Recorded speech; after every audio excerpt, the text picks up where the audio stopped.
அடேங்கப்பா நம்ம வேல் ஸ்கூல் பக்கத்துல இப்படி ஒரு வீடா?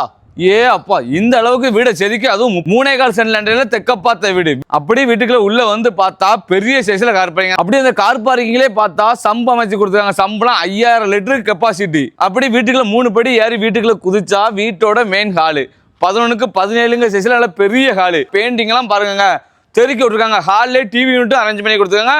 அதுக்கு லெஃப்ட் சைடுல வீட்ல ஒரு வாஷ் பேசின் அமைச்சு கொடுத்து இந்த பக்கம் ஒரு பெட்ரூம், இந்த பக்கம் ஒரு பெட்ரூம், 2 பெட்ரூம். ஒரு பெட்ரூம் 10க்கு 14 சைஸ்ல நல்ல ஸ்பேசியஸான பெட்ரூம். அது வித் அட்டாச் பாத்ரூமோட இந்தியன் டைப்ல அட்டாச் பாத்ரூம் அமைச்சு கொடுத்துருக்காங்க.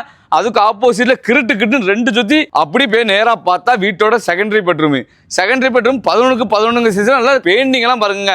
நீங்க சொரண்டாலாம் பெயிண்ட் கையில வராது, அந்த அளவுக்கு இருக்கு. அப்படி 2 வித்த போட்டு வந்தா வீட்டோட கிச்சன் வாசுபடி அமைச்சு கொடுத்து அதுக்கு பின்னாடி ஸ்டெப் பேக்கரியாவும் கொடுத்து கவர் பண்ணிருக்காங்க. நம்ம வேல்ஸ் ஸ்கூலுக்கு கிட்ட இருக்க இந்த அழகான வீட்டோட ரேட் என்னன்னு தெரிஞ்சுக்கிற போறீங்களா? அப்போ நம்ம டிஸ்கிரிப்ஷன்ல போய் பாருங்க, நான் ரேட்டை பின் பண்ணியே வச்சிருக்கேன். நீங்க கமெண்ட் பண்ண வேண்டிய அவசியம் இல்லை, ரேட்டை பின் பண்ணி வச்சிருக்கேன். இந்த வீட்டை உங்களுக்கு சொந்தமாக்கினா ஸ்கிரீன்ல இருக்க நம்பரை கால் பண்ணுங்க, உங்களுக்கு நல்ல ரேட்டுக்கு நாங்களே வாங்கி தரோம், அதுவும் நம்ம வேல்ஸ் ஸ்கூல் பக்கத்துல.